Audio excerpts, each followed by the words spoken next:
Bismillahirrahmanirrahim. Assalamualaikum warahmatullahi wabarakatuh.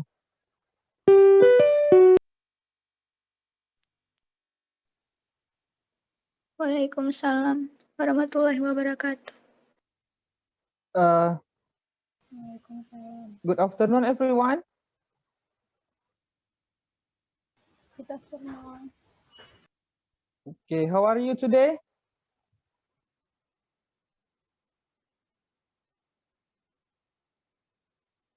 Fine, yeah, okay. Because today is our first meeting, it's better for us to introduce ourselves, ya. Jadi kita kenalan dulu ya, karena hari pertama ya. So let me introduce myself. My name is Muhajir. I live in Banda Aceh, and I graduated from Shah Kuala University from English department, ya. Shah Kuala University is in Aceh, and now I'm teaching English in Ganesha Operation in junior and senior high school in Banda Aceh, and I'm also teaching TOEFL and speaking and other English class. Okay. Ada pertanyaan? Is there any question about myself?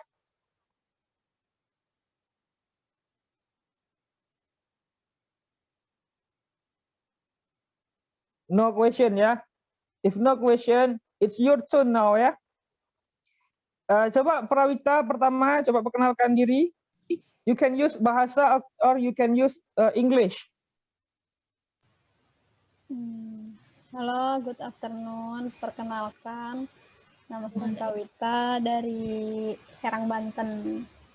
Nice to meet you. Nice to meet you too ya. Thank you ya Prawita.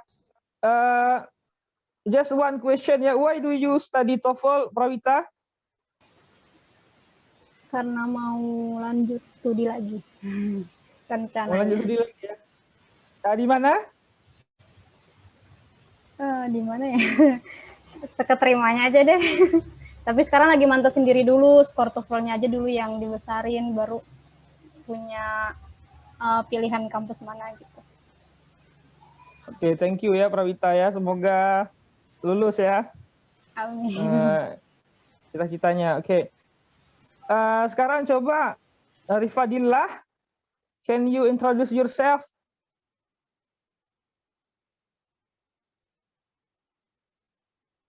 Waalaikumsalam warahmatullahi wabarakatuh.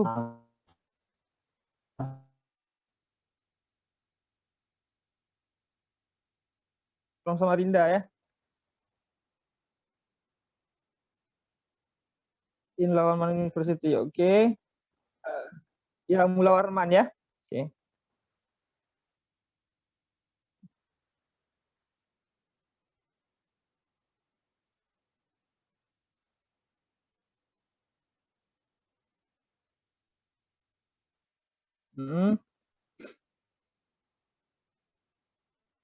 Pengen.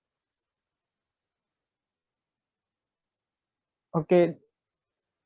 Insya Allah semoga lulus ya. Semoga nanti lulus ya. Di mana kira-kira mau pengen lanjutnya? Where?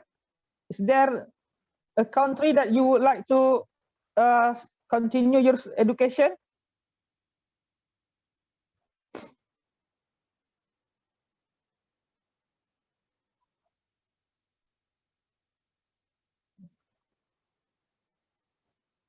Di Tokyo ya. Oh, di Jepang ya. Oke, semoga dimudahkan ya, Rifadillah. Thank you, Rifadillah. Kemudian coba Syifa, Nurul Syifa, can you introduce yourself?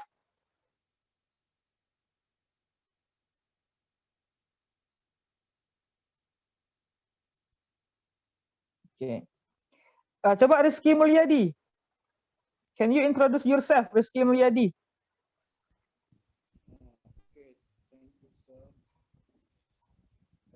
Assalamualaikum warahmatullahi wabarakatuh. Belum terdengar ya suaranya? Dengar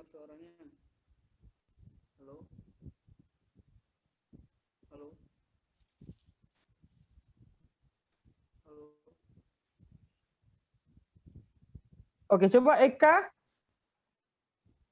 Kecil ya, tapi belum terdengar ya. Halo, But suaranya? no problem ya. Oke. Coba Eka, can you introduce yourself? Assalamualaikum warahmatullahi wabarakatuh. Waalaikumsalam warahmatullahi wabarakatuh. Perkenalkan, nama saya Eka Yuniati. Nama panggilannya Eka, asalnya dari Wonosobo, Jawa Tengah. Terima kasih. Just one question. Why do you study TOEFL? Untuk prepare lanjut studi. Prepare lanjut ya. Kemana? Masih mempertimbangkan beberapa universitas di Indonesia maupun di luar. Di Indonesia maupun di luar ya. Oke ya, semoga dimudahkan ya dan semoga nantinya lulus ya. Amin, Eka, terima thank kasih, you. Mister. Sama-sama. Now, coba Nadia. Yes, hello, good afternoon, everyone. Good afternoon. Yeah, I'm Nadia. I currently work in Jakarta. I studied in Al-Azhar University for International Relations major. Thank you so much for this class. The reason why I joined this class is because I want to improve my English, especially in reading. I took the TOEFL test before, not the real one. I mean, Not the real one. yeah, I mean, it's just like for the preparation or something. Yeah, and I kind of need to improve the reading part, especially. So that's why Maybe I joined this one. the prediction maybe the name is the the test is Exactly, the prediction yeah. Yes, the one without the speaking test, the speaking part. Okay. Yeah, that one, the prediction. Okay. So yeah, and the score for the reading part is not that high. So I think I need to improve on that part. Thank you. Okay, I think your English is perfect. Yeah, maybe better than me. Yeah, you're welcome. Okay, thank you. Thank I you used to be an English teacher as well before. Oh, okay. Yeah, and I'm Okay, coming thank you. with my friends here. Her name is Okay. Patricia. Yeah, she's my coworkers. Okay, thank you. Okay, now Sarah, coba. Sarah Mardatillah. Okay, sir. My name is Sarah Mardatillah from Palembang. I'm a student in University Indo Global Mandiri. Okay, just one question. Yeah, why do you study TOEFL? Because syarat kelulusan, sir. Syarat lulusan ya, okay. Is there a dream maybe that you want to continue your education abroad? Or just untuk lulus?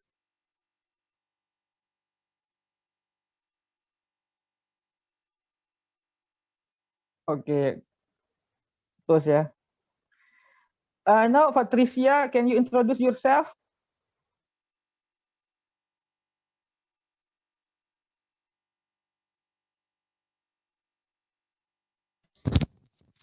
Hello, everyone.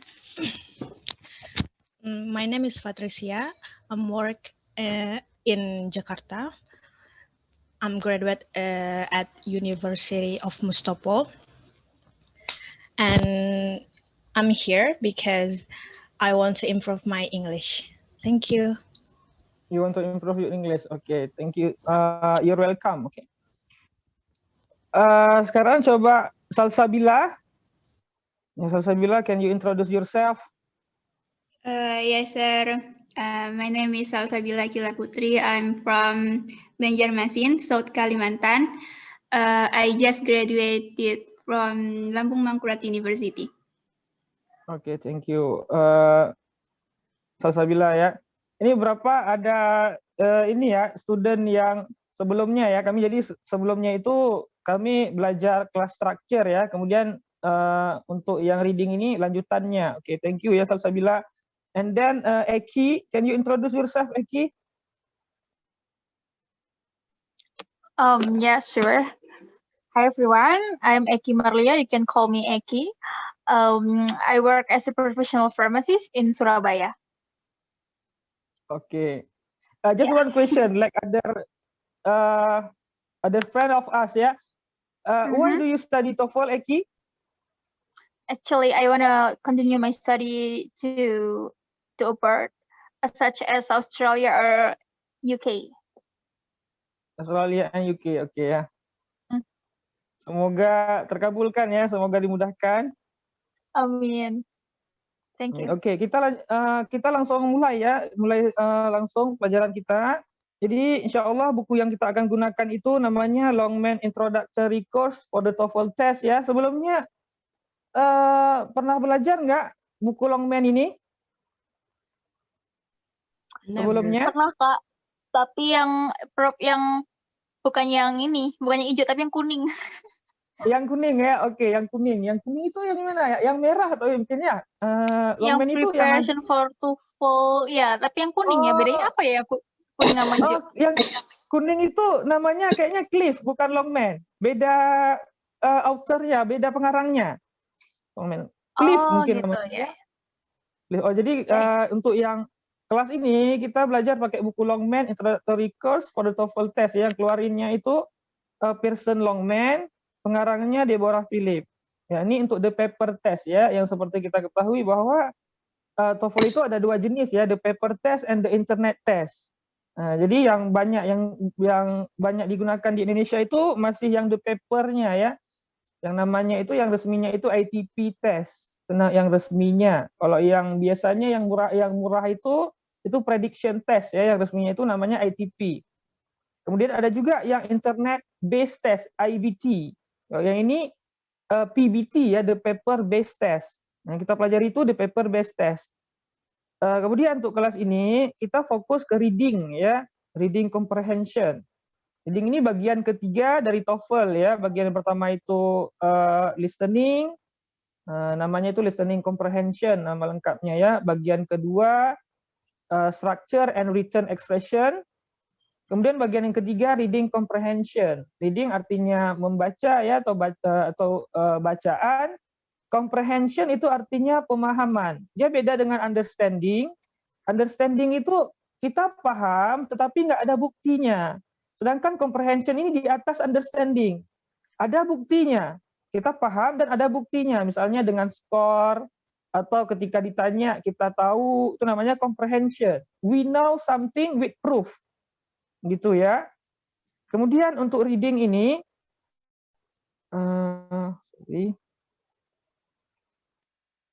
untuk bagian listening itu soalnya 50 ya. Kemudian untuk yang bagian structure soalnya itu sebanyak 40.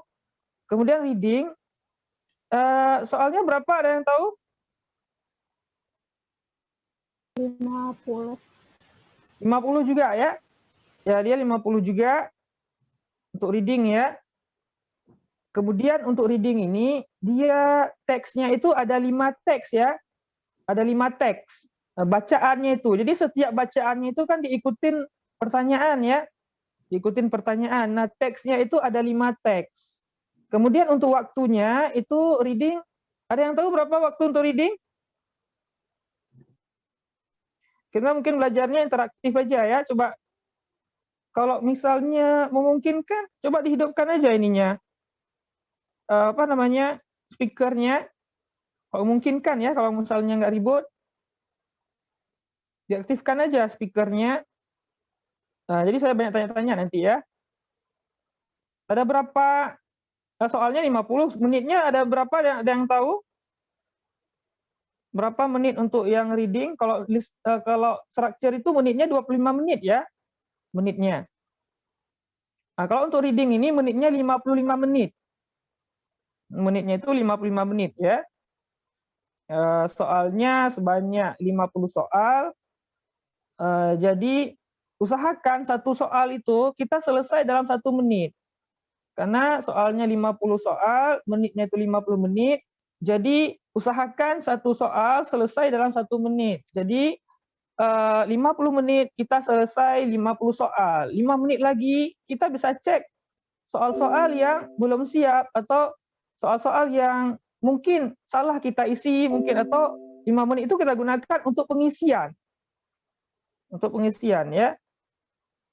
Kemudian sedikit saya share ya untuk bagian pengisian itu bagusnya jangan satu soal langsung diisi, tapi bagusnya itu mungkin satu teks, mungkin dia kan 5 teks ya di reading ya, selesai satu teks baru kita bulatin, kemudian kita isi semua gitu, atau 10-10 boleh juga, kita dapat 10 jawaban, kita tandain dulu baru kita isi. Atau kita tandain semua, nanti di akhir baru kita isi. Boleh juga kalau misalnya kita yakin ada waktu di akhirnya. Ini tergantung kebiasaan juga ya. Biasakan ini latihan, biasakan latihan ya. Kalau kita terbiasa dengan latihan, kita tahu berapa waktu yang kita butuhkan untuk menyelesaikan soalnya. Saya biasa begitu. Saya tahu, saya biasanya dalam 50 menit itu udah siap semuanya. 5 menit lagi itu saya gunakan untuk mengisi jawabannya. Gitu ya. Di sini langsung kita baca reading comprehension. The third section of the TOEFL test is the reading comprehension section. This section consists of 50 questions. Some tests might be longer. You have 55 minutes to complete the 50 question in this section. In this part of the test, you will be given reading passage, and you will be asked 2 types of question about the reading passage. Yang pertama, reading comprehension question, asks you to answer question about the information given in the reading passage. There will be a variety of question about each reading passage, including main idea question. Ini jenis-jenis pertanyaannya ya. Main idea question, directly answer detailed question, and imply detailed question. Kemudian yang kedua, vocabulary question, asks you to identify the meaning of the vocabulary words in the reading passage. To answer these questions, you might have to know the meaning of the word. You can also identify the meaning of some of the word by understanding the context surrounding the words. Jadi yang untuk reading ini mudah ya. Untuk teorinya, insya Allah mudah, beda dengan structure dan listening, karena yang dites itu nggak banyak, topik-topik yang dites itu nggak banyak. Yang pasti, yang keluar itu main idea question, itu pasti keluar. Main idea question, ya nanti kita akan pelajari bagaimana cara menjawab main idea question. Kemudian juga yang keluar, yang topik yang lain yang keluar, directly answer detailed question. Nah, nanti apa nih maksudnya akan kita pelajari ya di masing-masing skillnya. Kemudian juga implied detailed question juga akan keluar nanti topik ini ya. Kemudian juga yang paling banyak itu mengenai vocabulary. Nanti kita akan pelajari bagaimana cara menjawab mengenai soal vocabulary ya. Biasanya ini ditanyakan sinonimnya. Nanti akan kita jawab cara kita belajar cara menjawabnya ya. Jadi nggak banyak. Jadi untuk sukses dalam TOEFL bagian reading ini, pertama kita harus tahu cara menjawabnya. Ya, harus tahu cara menjawabnya. Kemudian juga kita harus banyak vocabulary. Kemudian yang ketiga, kita paham teksnya. Nah, kalau misalnya kita punya kemampuan 3 ini, insya Allah bisa jawab reading. Itu ya. Kemudian kita masuk ke general strategisnya. Ini saya baca aja ya. General strategisnya maksudnya ini strategi umumnya. Yang pertama, be familiar with the directions. The direction on every TOEFL test are the same. So it is not necessary to spend time reading the direction carefully when you take the test. You should be completely familiar with the direction before the day of the test. Jadi strategi yang pertama itu kita harus familiar dengan directionnya, petunjuknya. Jadi ketika kita tes TOEFL itu, kita nggak usah lagi baca petunjuknya.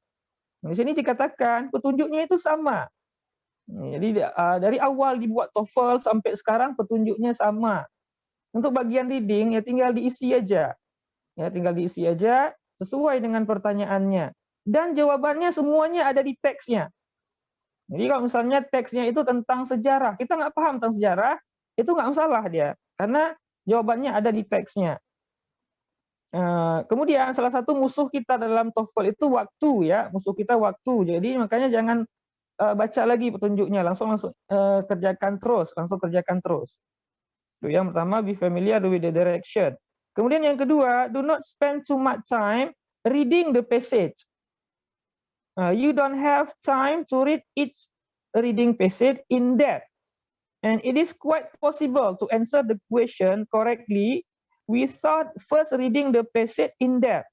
Some students prefer to spend a minute or 2 minutes or two in each passage reading for the main idea before starting on the question. Other students prefer to move directly to the question without reading the passage first. Ini tergantung ya. Yang kedua ini, yang intinya jangan banyak habiskan waktu di passage-nya, di teksnya. Ada orang yang dia itu menghabiskan waktu banyak di teksnya, dia coba memahami teksnya. Ini kira tentang apa ini? Jadi kita kadang-kadang habis waktu di situ 10 menit, 20 menit, sedangkan waktunya nggak banyak. Caranya itu ada dua ya. Ada orang yang dia itu baca dulu secara keseluruhan, tapi dia habiskan waktu itu 1 menit atau 2 menit, nggak banyak.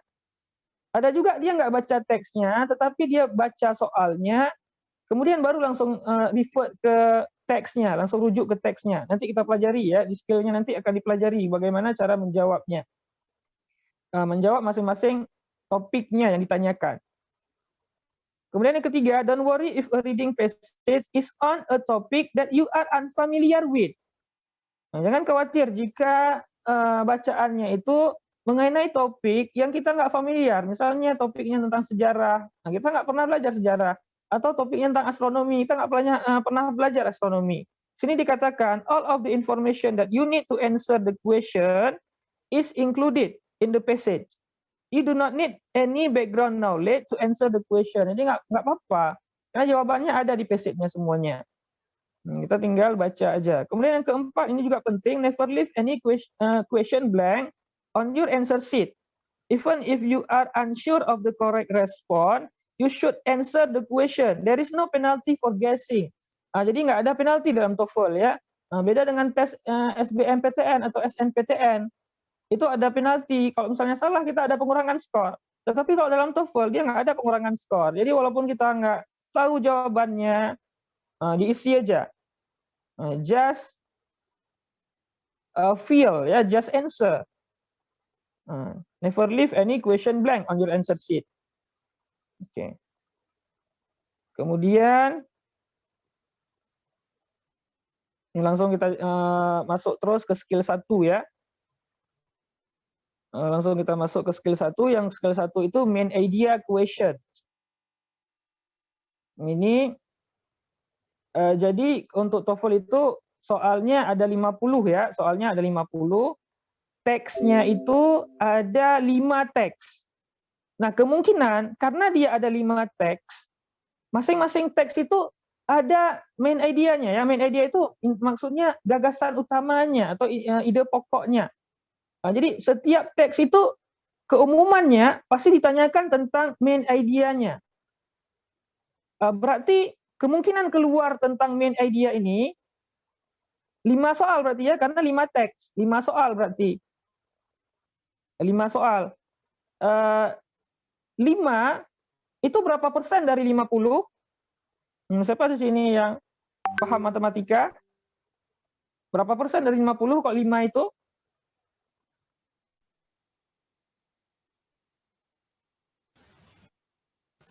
10% kayaknya. 10 ya. Nah, maksudnya apa? Berarti main idea equation ini itu 10%. Dia itu pasti ada dalam TOEFL. Jadi 5 soal itu tentang main idea. Nah, jadi kita harus tahu cara menjawabnya ya untuk main idea ini. Main idea question itu ide pokoknya, gagasan utamanya. Dia keluar itu 10% dalam TOEFL. Itu harus dicatat. Jadi wajib kita mengetahui cara menjawab main idea question. Oke, sini saya baca ya.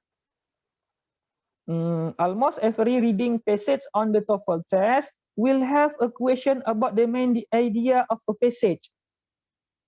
Hampir setiap teks reading TOEFL itu akan menanyakan pertanyaan tentang main idea question-nya. 5 soal ya keluar. Such a question may be worded in a variety of ways. You may, for example, be asked to identify the topic, the subject, the title, the primary idea, or main idea. Ini pertanyaan yang sama. Intinya dia ditanyakan main idea. Nanti ditanyakan bisa saja what is the topic of the text, atau what is the subject of the text, What is the title of the text? What is the primary idea of the text? Or what is the main idea of the text? Ini sama intinya. Yang ditanyakan itu main idea. Bisa saja nanti soalnya itu berbeda bunyinya, berbeda kata-katanya. Jadi kalau ditanyakan topik, ditanyakan subject, title, primary idea, itu ditanyakan main idea. Ya, this question are all really asking what primary point the author is trying to get across in the passage. Since the TOEFL passage are generally written in traditional organization manner, it is not too difficult to find the main idea by studying the topic sentence, which is most probably found at the beginning of a paragraph. Nah, ini harus dicatat juga, perlu dicatat ya. Jadi orang Inggris atau orang Barat itu, dia itu mungkin ya beda dengan orang Indonesia ya. Kalau orang Indonesia itu kan suka basa-basi dia kan. Kalau orang Inggris itu dia nggak suka basa-basi. Orang Barat itu nggak suka basa-basi. Dia to the point. To the point. Jadi ide pokoknya itu yang di pertama. Nah, misalnya ya, kalau orang Indonesia itu ya, misalnya ada kawan undang kita, ada acara misalnya acara lah ya. Kemudian kawan kita tuh mengundang kita. Besok pergi ya, saya ada acara. Kalau orang Indonesia itu dia rangkai kata dulu. Besok saya ada kegiatan. Besok saya ke sini, ke sana. Dia nggak to the point, nggak langsung jawaban. Di akhirnya baru bilang. Jadi saya nggak bisa di akhirnya kalau orang Indonesia. Tapi kalau orang Inggris nggak, yes atau no dulu. Jadi awalnya dulu intinya ya. Pokoknya, misalnya can you go to my house tomorrow misalnya, yes or no gitu. Orang tuh yes or no di awalnya. Jadi kalau untuk bagian reading ini keumumannya ide pokoknya itu ada di topik sentence-nya. Sedangkan topik sentence itu ada di awal ya. Itu maksudnya. Jadi mudah menentukan ide pokok untuk reading. Insyaallah ya, nanti kita akan pelajari. Di sini dikatakan if a passage consists only one paragraph, you should study the beginning of that paragraph to determine the main idea. Nah, jika teksnya itu hanya terdiri dari satu paragraf, kamu harus pelajari kalimat pertama dari paragraf itu. Kalau satu paragraf, kalau ada dua paragraf berarti kalimat pertama di paragraf pertama dan kalimat pertama di paragraf kedua, karena ide pokoknya di situ. Di sini dikatakan dia written in a traditionally organized manner, itu maksudnya. Written in traditionally organized manner ini maksudnya ide pokoknya itu ada di awal, atau dalam bahasa Indonesianya itu dinamakan paragraf induktif ya. Ide pokoknya itu ada di awal. Paragraf itu kan ada tiga ya, induktif, deduktif, dan campuran. Induktif gagasan utamanya di awal, kalau deduktif gagasan utamanya di akhir, campuran itu di awal dan di akhir. Nah, kalau untuk TOEFL kebanyakannya itu induktif, paragraf gagasan utama itu ada di paragraf awal. Oke, coba kita lihat contohnya ya. Contohnya ini ada passage-nya. Passage itu maksudnya teks. Teksnya di sini teksnya itu basketball was invented in 1891 by a physical education instructor in Springfield, Massachusetts, by the name of James Naismith. Nah, itu kalimat awalnya ya. Itu kalimat awalnya. Disitulah ide pokoknya. Kemudian kita lihat ke pertanyaannya, what is the main idea of the passage? Di sini ditanyakan tentang main idea-nya. Nah, main idea-nya. Di sini intinya apa? Di sini dia menceritakan asal-usul basketball.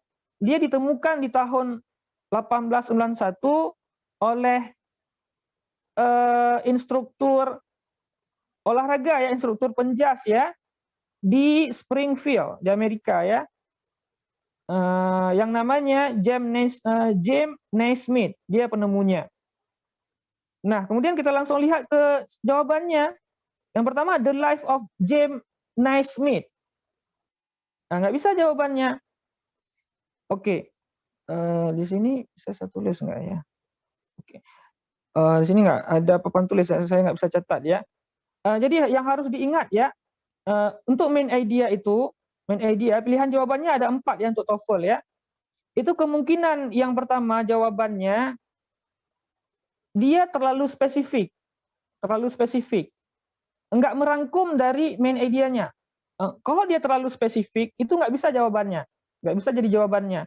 Contohnya di sini, The Life of James Naismith. Ini spesifik ke kehidupan dari James Naismith, itu nggak bisa. Sedangkan di sini yang diceritakan tentang basketball ya, ini spesifik ke James Naismith. James Naismith ini hanya penemu dari basketball. Nah, spesifik dia penemu. Ini spesifik ini nggak bisa jadi jawaban untuk main idea. Kemudian dia terlalu general. Kalau terlalu general juga nggak bisa, dicatat aja ya. Main idea itu dia nggak bisa terlalu spesifik. Yang kedua terlalu general. Misalnya yang kedua, the history of sports. Ini terlalu umum. Sport, semua sport, football juga masuk sports. Sedangkan di sini spesifik ke basketball dia. Jadi yang kedua ini terlalu umum, jawaban yang B. Kalau terlalu umum dia nggak bisa jadi jawaban untuk main idea. Kemudian yang ketiga, physical education and exercise. Ini juga spesifik ke physical education and exercise. Untuk jawaban main idea itu, dia harus merangkum. Itu jawabannya, harus merangkum dari keseluruhan ide pokok teksnya. Nah, di sini yang merangkum itu D, the origin of basketball. Asal mula dari basketball. Dia itu ditemukan di tahun 1891, kemudian oleh si James Naismith, kemudian di Springfield. Ini sudah menjawab. Kemudian juga untuk main idea ini, dia bisa menjawab, kira-kira jawaban kita itu merangkum nggak? Di sini, the origin of basketball, itu merangkum nggak yang teksnya di atas? Kalau yang A misalnya, the life of James Naismith itu spesifik ke James Naismith. Sedangkan yang kedua, the history of sport, ini terlalu lebar dia, nggak cocok lagi dengan yang di atas. Yang C juga terlalu spesifik, itu harus dicatat ya. Kemudian jawaban yang lainnya yang tidak bisa juga untuk main idea, dia itu tidak relevan. Misalnya dia bahasannya tentang basketball, tetapi jawabannya itu tentang football misalnya, gitu.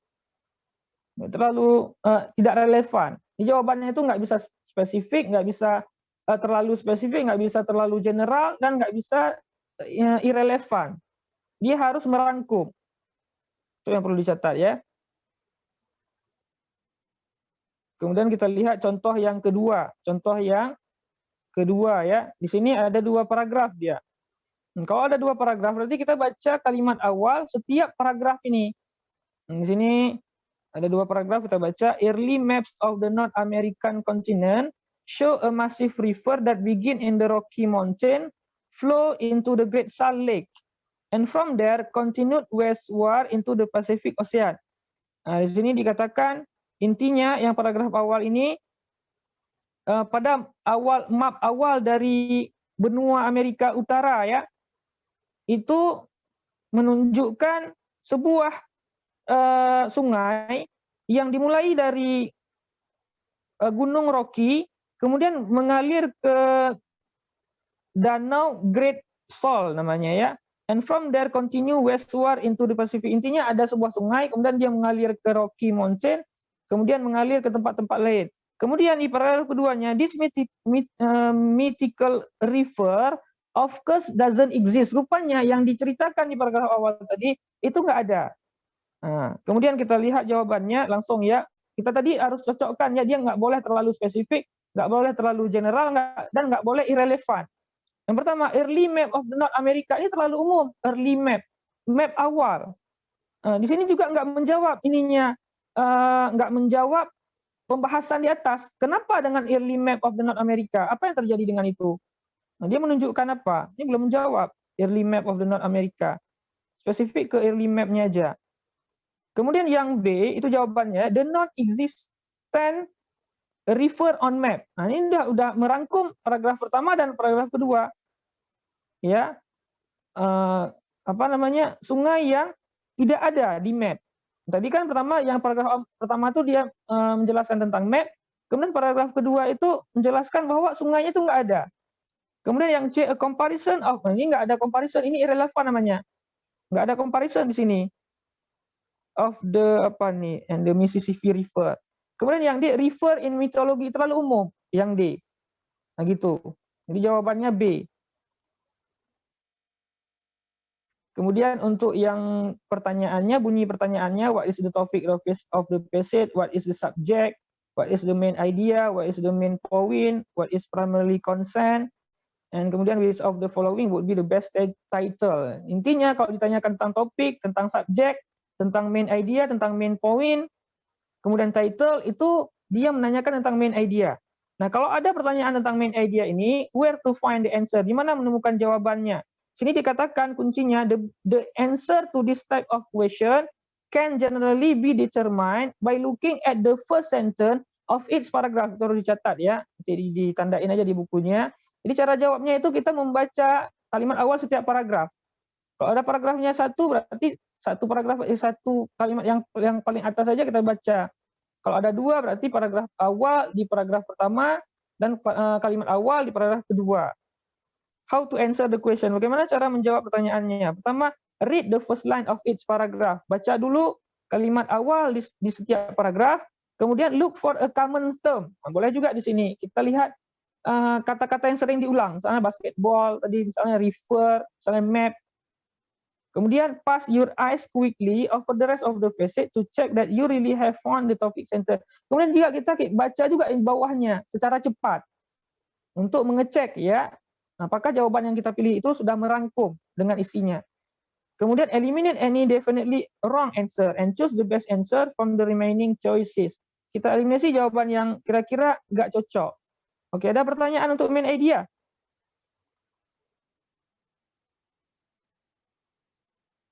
Is there any question tentang main idea ini? Mungkin ada pengalaman cara menjawab yang biasa kalian pakai ketika ikut tes. Oke, kalau nggak ada pertanyaan, if no question, kita langsung ini ya jawab ya. Kita langsung jawab soalnya, exercise-nya ya. Coba kita langsung praktekkan ya. Di sini bisa saya suruh satu-satu.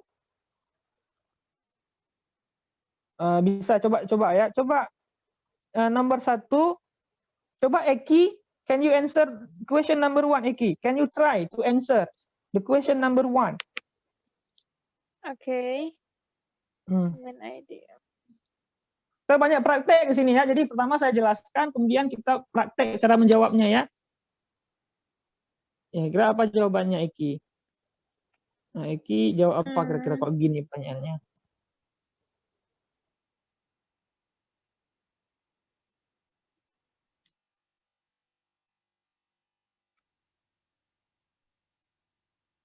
The Earth is a cold planet. The A. The Earth A? is a cold planet. Ya, A. Kenapa jawabannya A? Why you answer A? Why do you choose A? Because here we can read that most of the ice on the Earth and 19% of the Earth is continent and Antarctica. So I think Okay. Antarctica is more cold, and yeah, there's a lot of ice over there. Oke, good job Eki ya. Kenapa yang B salah? Most of the Earth ice is found in Antarctica. Kenapa kira-kira yang B ini salah? Most of the Earth ice is found in Antarctica. Most.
kita baca ya. Most of the ice on the earth. Jadi kebanyakan es di bumi, hampir 90% darinya itu is covering the surface of the continent Antarctica. Gitu. Dia itu menutupi permukaan dari benua Antartika. Nah, gitu ya Eki ya. Coba Eki hidupkan ininya, speakernya. Nah, jadi intinya apa di sini? Di sini dikatakan bahwa 90% es di dunia itu, di bumi itu ada di Antartika. Itu intinya, ada di Antartika. Kebanyakan es di bumi. Di sini ada nggak dia dibilangnya bumi itu dingin? Nggak ada. Gitu. Jadi jawabannya itu dia nggak mengenai yang A, nggak merangkum yang A. Jadi jawabannya itu B. Most of the earth ice is found in Antarctica. Itu dia tadi kan hampir 90%-nya ada di Antartika. Kalau bagian yang C, it's no more in Antarctica than in other place on earth. Di sini nggak disebutkan. Dia itu salju itu lebih banyak di Antartika daripada di tempat bumi yang lain. Nggak disebutkan ya. Yang C. Kemudian yang D, Antartika is only 2 mile. Nah, ini juga nggak nyambung pembahasannya. Antartika itu hanya 2 mil. Luasnya hanya 2 mil. Nggak disebutkan di sini luasnya hanya 2 mil. Tetapi 90%-nya itu es. Nggak disebutkan. Ini irrelevant. Yang C juga irrelevant. Yang A, the Earth is a cold planet. Ini Earth di sini terlalu umum. Earth-nya itu di mana? Bagian mana? Sedangkan pembahasan di sini di Antartika. Nah, begitu ya, di Antartika. Jadi yang B yang betulnya, most of the Earth ice is found in Antarctica. Gitu ya. Kemudian kita coba lanjut nomor 2 ya. Nomor 2 coba Prawita nomor 2. Kira apa jawabannya? Bentar, Sir. The best title for the passage is. Kira judul yang pas untuk teks di atas, apa judulnya? Kalau apa ya? D kayaknya. Snowfall in Antarctica. Snowfall. Yang D, the causes of Antarctica aspect. Doesn't talk about the causes. Yeah, doesn't talk about the causes. Doesn't talk about the causes. It's an A, I guess. Iya, snowfall in Antarctica ya. Kemudian yang B kenapa salah? Why? B is talking about Earth. It's talking about Antarctica. Iya, terlalu umum itu general. The icy Earth. Semua yang di Aceh juga, kalau misalnya nggak Aceh nggak ada salju ya. Di mana? Di Jepang juga. Iya ada es. The icy Earth terlalu umum. Jadi jawaban itu nggak bisa terlalu umum. Kemudian yang C, the cold snow terlalu spesifik dan terlalu umum juga. Cold snow. Maksudnya dan yang C ini apanya yang cold snow itu? Pembahasannya nggak nyambung dengan yang di atas. Yang di atas itu yang dibahas es di Antartika. 90% es di bumi itu ada di Antartika gitu. Kemudian yang D juga irrelevant, the causes. Nggak ada disebutkan the causesnya. Di snowfall in Antartika. Snowfall itu salju yang jatuh maksudnya ya. Kalau diartikan secara literalnya. Penumpukan salju di Antartika. 90%-nya itu ada di Antartika. Yang A jawabannya. Begitu juga dengan yang B. Nah, gitu. Kemudian coba kita jawab number selanjutnya ya. Coba ATM com ini siapa nih? ATM com-nya siapa namanya? Sorry, it's me Nadia. That's my my office account. Sorry. Okay. Good. Yeah. Good job. Nadia, can you answer the question number 3? Sure. Let me read first. Okay. The extremely hot and humid weather that occurs in the United States in July and August in common.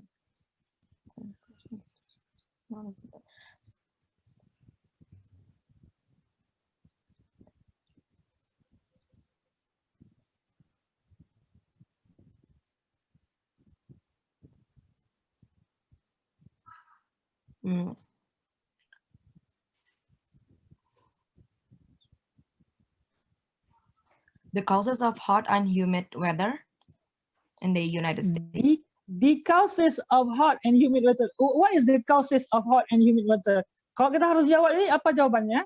Apa penyebabnya apa? Jadi di sini ada di sini menjawab nggak? Jadi kan untuk jawaban main idea ini, ketika kita baca jawabannya, ketika kita baca jawabannya, maksudnya yang misalnya pernyataan jawabannya itu ada jawaban di atas. Di sini misalnya the causes of hot and humid weather, penyebab dari cuaca yang panas dan lembab, itu ada nggak penyebabnya di atas? That's my question, Nadia. Well, let me see. When the weather was hot. Ada nggak jawabannya? Nah, ketika kita carinya aja susah, berarti itu bukan jawaban, Nadia. Take it as a note ya. Why the hot summer days are known? Why the hot summer days are known as the dog days? Is that one? That's the question. That's the question. That's the answer. That's the answer. Why the hot summer days are known as the hot days? Di sini kata kuncinya apa? Call the dog days. Call the dog days. Disebut the dog days. Kemudian setelahnya itu dikatakan this name came from. Berarti jawabannya yang C. Why? Kenapa? Di sini kemudian dijelaskan this name come from the start Sirius, which is known as the dog days. Sirius is the brightest visible. Jadi maksudnya ketika kita mencari main idea itu, kita bukan mengabaikan kalimat-kalimat selanjutnya ya, kita juga membaca kalimat selanjutnya dengan cepat. Tapi kebanyakan jawabannya itu memang dia kalimat awal. Oke, kita di sini coba kita analisis ya, coba saya bantu ya supaya kalian juga paham. Saya baca dulu dan saya terjemahkan ke bahasa Indonesia untuk mudah untuk mudah menjawabnya. Kalimat awalnya, the extremely hot and humid weather that occur in the United States in July and August is commonly called the dog days of the summer. Jadi cuaca yang panas dan lembab yang terjadi di Amerika Serikat di bulan Juli dan bulan Agustus itu disebut the dog days of summer. Nah, di situ kita baca di situ, kemudian kita cocokkan ke jawabannya. Jawaban yang A kita eliminasi ya. How dog like to play ini doesn't discuss about dog as an animal ya. Doesn't make sense. It's just a term. It's just a term ya. Oke, kita yang A kita eliminasi. Jadi gitu cara jawabnya. Ketika kita membaca satu paragraf, kita coba eliminasi jawaban yang salah. Jadi pilihan kita tinggal 3 ya. Pilihan kita tinggal 3. Maksudnya kita udah mengecilkan pilihan. Jadi peluang betul kita tuh lebih besar. Kemudian yang B, the causes, ini belum menjawab the causes, penyebabnya. Oke, ketika kita melihat the causes, kita harus mencari jawaban untuk yang pernyataan ini. Ada nggak di sini membahas penyebabnya? Karena kalau misalnya nggak ada jawaban untuk penyebab, berarti yang B juga bisa kita eliminasi. Kita lihat depannya, this name came from, belum membahas tentang penyebab di paragraf kedua.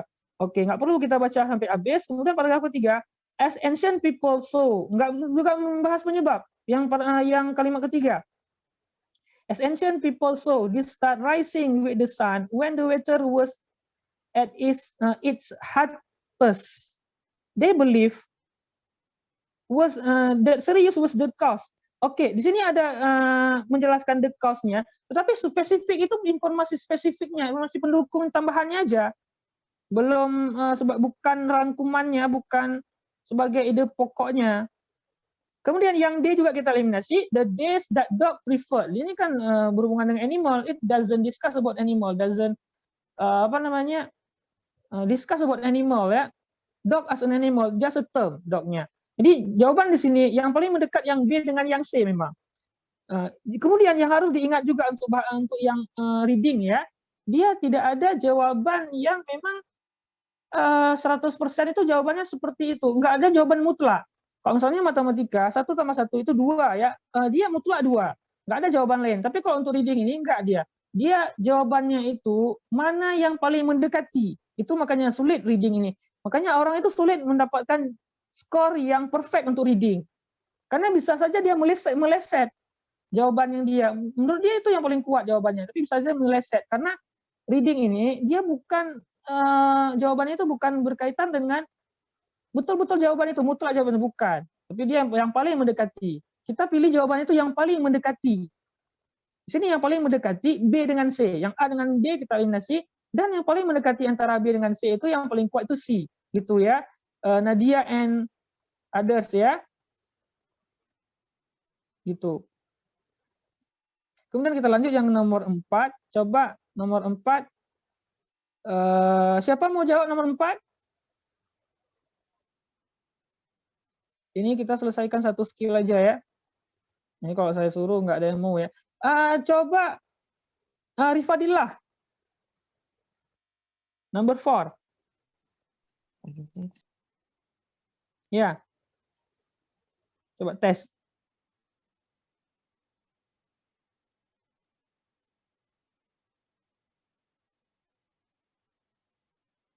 Apa jawabannya?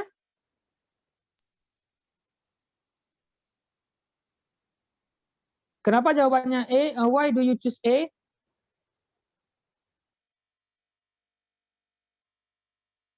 Alasannya kenapa jawabannya jawab A?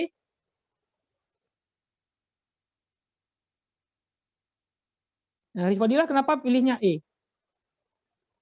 Ya jawabannya A ya. Ini yang mendekati itu A. Yang B, dog generally, dog ini kan animal ya. Yang B di sini maksudnya animal. Dog generally prefer hot summer day. Anjing umumnya menyukai hari yang panas. Oke, bukan, ini nggak berkaitan tentang binatang. Kemudian yang C, the hottest day. Nah, ini spesifik. The hottest day occur in the summer because of the movement. Spesifik, dia membicarakan hari yang paling panasnya. Sedangkan yang D, serious arise. Ini bukan mengenai serius ya, tapi mengenai the dog star ini tadi, the dog days. Iya, jawabannya itu A. Oke, kemudian number 5. Coba number 5, Salsabila. Iya, sir. A. Ya. An example of one of the type of primitive art. Kenapa jawabnya A, Salsabila nomor 1? Ya, nomor 5. Karena di paragraf pertama itu ada bicara tentang primitive art, yang di paragraf 2 itu bicara tentang contohnya. Wonderful Contohnya activity. wonderful. Oke. Iya, betul. Oke, ya, an example of one type of primitive art. Ya, gitu cara jawabnya. Oke, good job Salsabila ya. Dia sudah merangkum ini untuk yang jawaban yang nomor 5 yang A. Jadi yang pertama itu dia menjelaskan tentang istilah primitif, kemudian yang paragraf kedua dia memberikan contoh. Nah, jawabannya berarti yang A, an example of one type of primitive art. Ya, yang B ini dia spesifik ke kehidupan si Moses. Nah, ini Grandma Moses. Ini spesifik kehidupan dia. Sedangkan di sini dia menjelaskan tentang primitive art dan contohnya. Nah, dia membahas itu primitive art, bukan orangnya. Kemudian how primitive art differ from formal art. Di sini nggak ada comparison di sini ya, nggak ada perbandingan. Kemudian yang dia juga terspesifik ke Mosesnya. Oke, good job Salsabila. Kemudian number 6, coba Sarah, number 6.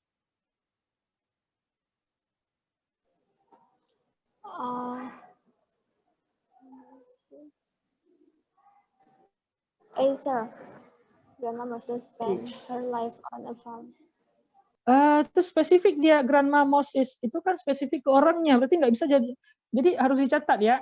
Kalau untuk main idea, dia nggak boleh spesifik dia harus merangkum. Grandma Moses itu udah spesifik ke orangnya, jadi kemungkinan besar dia nggak bisa jawabannya. Kalau kita baca aja Grandma Moses, nama orang, spend. Nah, ini doesn't discuss about si Grandma Moses. Grandma Moses ini cuma sebagai contoh artis saja. Dia contoh dari pelukis yang primitive art. Dia orangnya. Dia artisnya. Berarti dia spesifik pembahasannya untuk dia. Sebab pembahasan besarnya itu tentang primitive art. Kira apa jawabannya lainnya?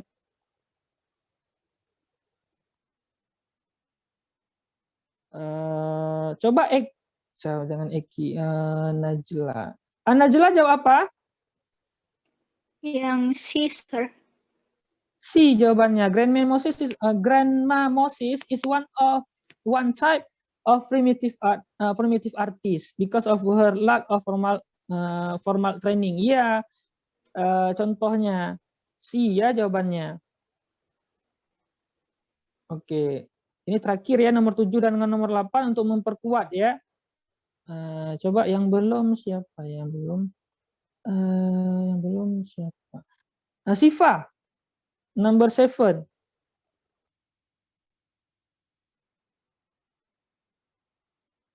Coba Sifa number 7. Oke, kita lanjut ya. Eka, coba Eka. Sifa dah hidup ya. Sifa, number 7. Iya, sir. Kenapa E jawabannya? Penting alasan ya, untuk reading ini alasan dia. Karena kan dia nggak ada jawaban yang mutlak. Penting alasan. Kalau kuat alasannya, mungkin bisa kita betulin ya. But, nggak juga ya. Oke. Alasannya kenapa kira-kira? Oke, coba Eka, number 7, coba dibantu mungkin Eka.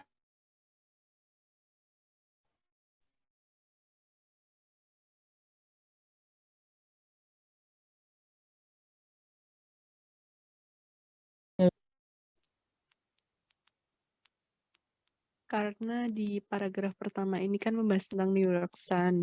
Terus di paragraf selanjutnya itu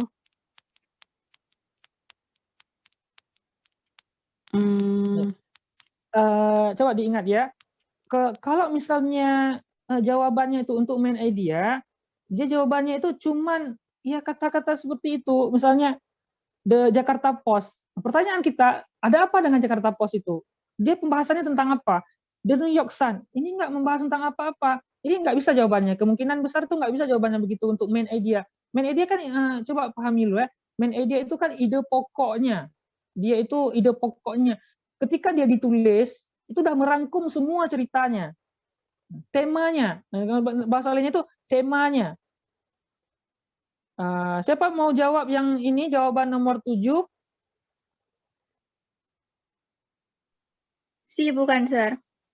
Iya, si jawabannya. Kenapa si Salsabila? Paragraf pertama tuh bicara tentang hoax-nya. Terus paragraf kedua masih tentang kayak penjelasan si newspapernya. Paragraf ketiga ada efeknya dari hoax Efeknya, itu. iya. Oke, coba kita analisis ya. Good job, Salsa.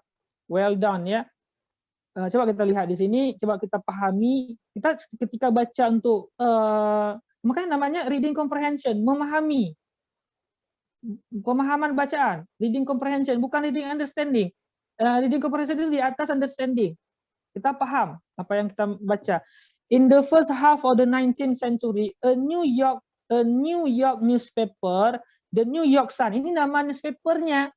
Misalnya The Jakarta Post, namanya the Indonesian newspaper, The Jakarta Post. Ini the New York newspaper, the New York Sun, successfully carried out a hoax on the American public. Oke, dia membahas tentang hoax dulu pertama. Itu intinya apa? Hoaxnya itu intinya, bukan korannya. Intinya di sini hoaxnya yang intinya. Kemudian yang pertama pengenalan in the first half, itu waktunya kapan? Jadi dia di pertengahan awal dari abad ke-19. Itu sebuah koran di New York, namanya The New York Sun, itu dia mampu menyebarkan hoax kepada American publik. Jadi dah lama itu hoax itu di luar ya. Kemudian paragraf kedua, on August 25, 1835, pada tanggal 28 Agustus tahun 1835, dah lama kali ya. The Sun ini nama koran tadi lagi.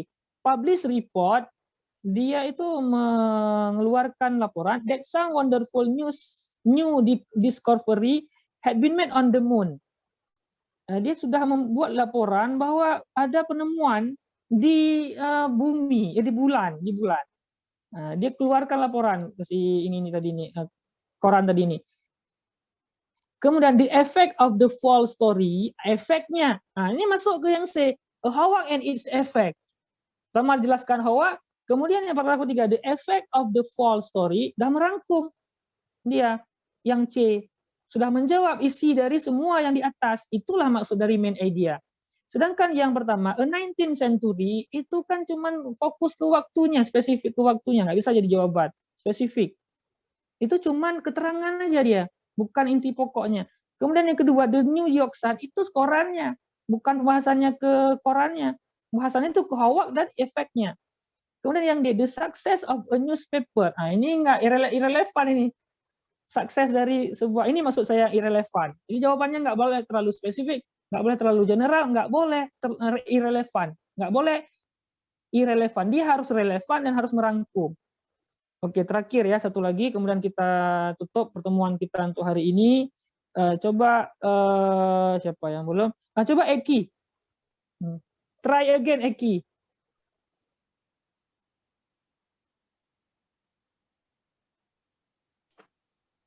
Number 8 ya, Kak? Iya. Bentar. Try again ya, maybe this time would be better. The main point of the passage is that Jangan pilih yang The New York Sun, itu spesifik. Jangan pilih yang The Sun juga. Itu bisa itu eliminasi langsung.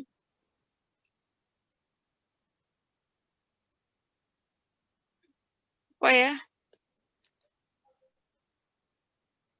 Oke, coba dari situ The Newspaper Achieve Success Newspaper. Actually B, Fun, I guess. amazing. Oke, Nadia jawab apa? My answer is B because it's talking Yeah. about the effect of the Yes. sun. I mean, even though it's mentioned the sun, the name of the Yes. newspaper, but it's talking about the sales increase after they make a hoax story, a false story, or whatsoever. Ya, agree with you, Nadia. Karena kenapa? Yang lebih mendekati yang B. Ketika kita pilih yang lain, walaupun di sini nggak merangkum, tapi yang lebih dekat itu yang B. Coba kita lihat yang A ya. The New York Sun was one of the earliest American newspaper. It doesn't discuss about it. Earliest American newspaper. Ya, it doesn't discuss about it. Bukan tentang korannya. Korannya cuma koran aja, cuma perantara aja, cuma sebagai koran aja yang mengeluarkan. Kemudian yang C, a newspaper, it doesn't discuss about newspaper too actually ya. Newspaper juga ini selalu umum. Newspaper achieve success. Nah, ini juga nggak membicarakan kesuksesan dari newspaper. Karena pembahasannya bukan tentang newspaper, tapi tentang Howard dan efeknya. Kemudian yang D juga the specific ya, in 19, spesifik ke tahunnya juga di sini. Some amazing new discovery. Bukan juga membicarakan tentang discovery. Ya, jadi di situ yang lebih mendekati yang B, the sun increase sale when it trick the public with a false story. False story tadi Howard maksudnya. Howard itu secara definisi a false story. Oke, saya simpulkan untuk pertemuan hari ini ya, kita belajar tentang main idea. Main idea itu kemungkinan keluarnya di TOEFL sekitar 10% atau 5 soal. Nah, jadi kan itu kan ini ya, signifikan ya. Kalau kita betul 5 soal itu udah signifikan dan dia pasti keluar dalam TOEFL. Yang pertama itu. Yang kemudian yang kedua, kalau misalnya keluar soal tentang main idea, biasanya itu nomor pertama dia soal tentang main idea. Cara menjawabnya, pertama sebelum cara menjawabnya, di sini ya, di sini intinya, di sini harus kalian pahami dan ini dicatat lah ya. Bunyinya itu bisa topik, what is the topic, what is the subject, what is the title, what is the main point. What is the author primarily concerned, kemudian the title. Nah, kalau ada pertanyaan seperti itu, if the question asks about the title, subject, or main idea, or main point, remember that this question asks about main idea. And then where to find the answer? Kalau misalnya ada pertanyaan, gimana menemukan jawabannya? Jawabannya itu ada di kalimat awal dari setiap paragraf. Baca di situ. Tetapi harus diingat, bukan kita mengabaikan kalimat-kalimat selanjutnya, kalimat pendukungnya. Kita tetap baca juga kalimat pendukungnya untuk membantu. Tapi jawabannya itu ada di paragraf awal. Kemungkinan besar di situ jawabannya. Tanpa mengabaikan kalimat pendukungnya. Kemudian cara menjawabnya, pertama baca kalimat awal setiap paragraf, kemudian lihat kata-kata yang sering muncul, pembahasannya kira-kira tentang apa? Ya, tadi kan tentang Howard dan efeknya, atau tentang basketball tadi. Nah, dia pilih yang jawaban yang ada basketball itu, kemungkinan besar itu jawabannya.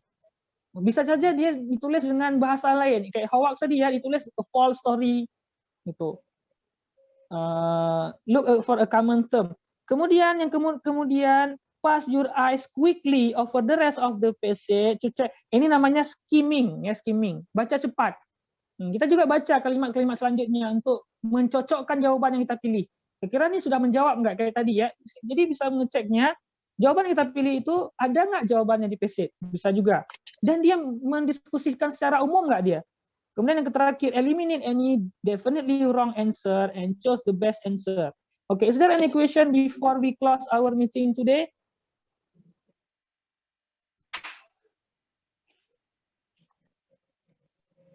Ada pertanyaan nggak kira-kira? Sir, how many classes do we have for this term? I mean, like, if I'm not mistaken, is it a month or what? Yeah, until we finish the book. Until we completed the book. Oh, so you're gonna finish the whole book? The whole book for reading. Yeah.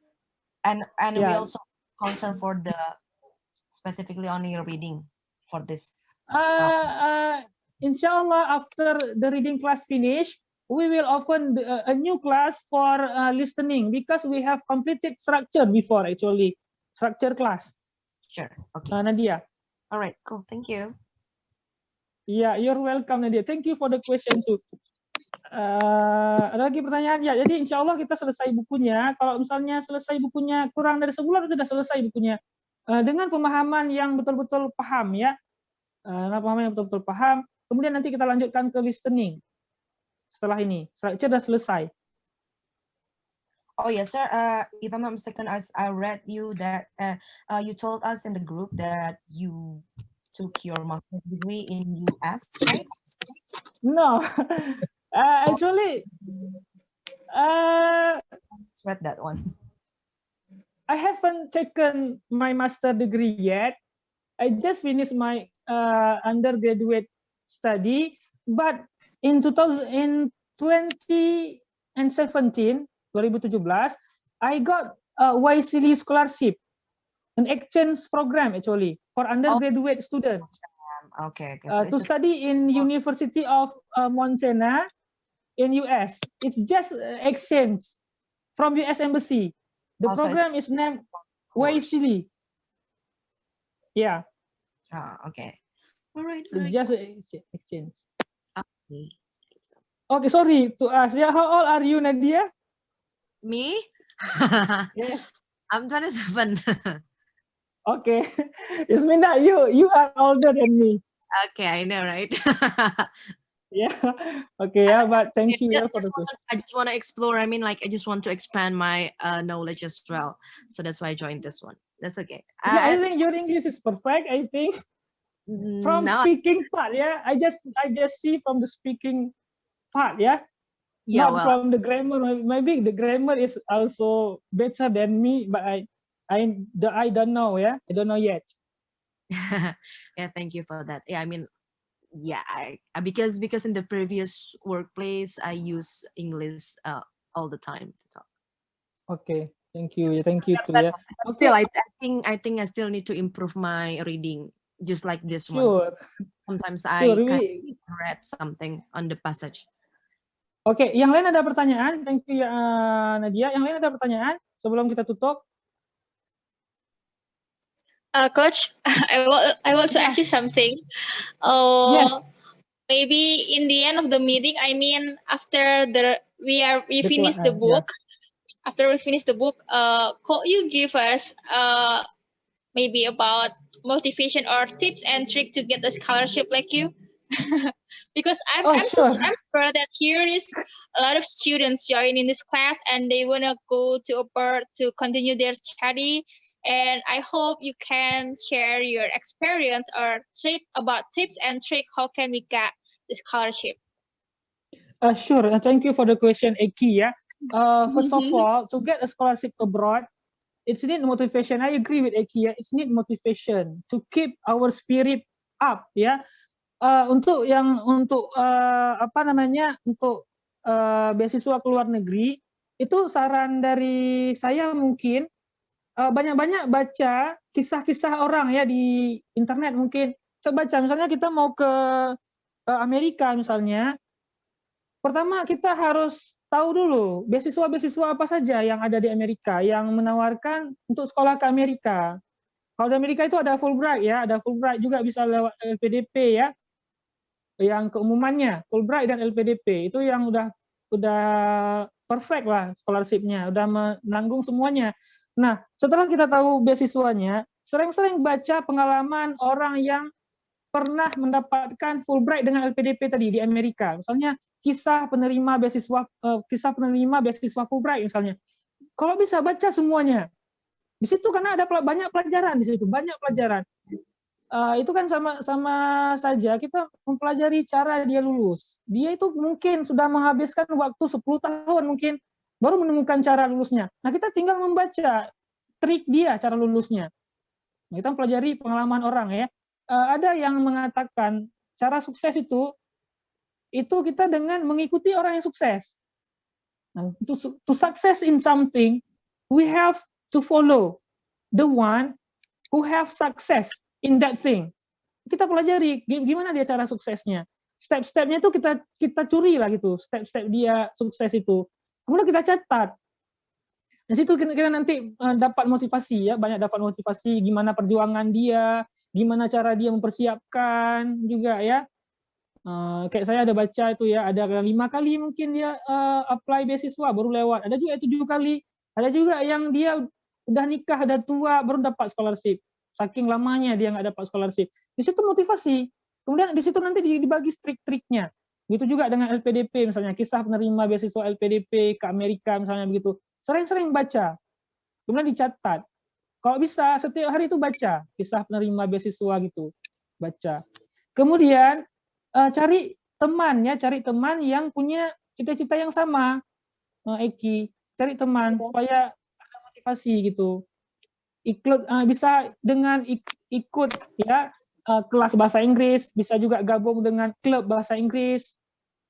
Nah, itu meningkatkan motivasi kita. Gitu ya, mungkin untuk hari ini itu yang bisa saya sharing ya. Itu yang paling penting tadi itu, yang baca pengalaman orang, gimana orang bisa lulus. Itu yang paling penting. Yeah. Thank you so much, Coach. Yeah, you're welcome. Ya, thank you too for the question. Ya, mungkin kita cukupkan untuk hari ini ya, dah jam 6 pas ya. Sorry, ini waktunya saya banyak pakai waktu kalian ya. Insya Allah we will meet again tomorrow ya. Jam seperti tadi ya, jam 16.45. Karena saya tinggal di Aceh ya. Itu selesai salatnya itu jam 16.40. 16.45 langsung kita mulai ya. Kemudian kalau bisa joinnya itu langsung join ya, jangan tunggu-tunggu dulu, langsung join karena saya nggak pakai Zoom yang premium, pakai Zoom masih yang biasa. Dan saya live-nya juga lewat HP bukan lewat laptop, jadi nggak bisa record. Gitu ya, HP saya unfortunately ya rusak. Laptop maksudnya, laptop saya rusak ya. Okay, thank you for today ya. Insya Allah we will meet again tomorrow and see you ya. And thank you for today.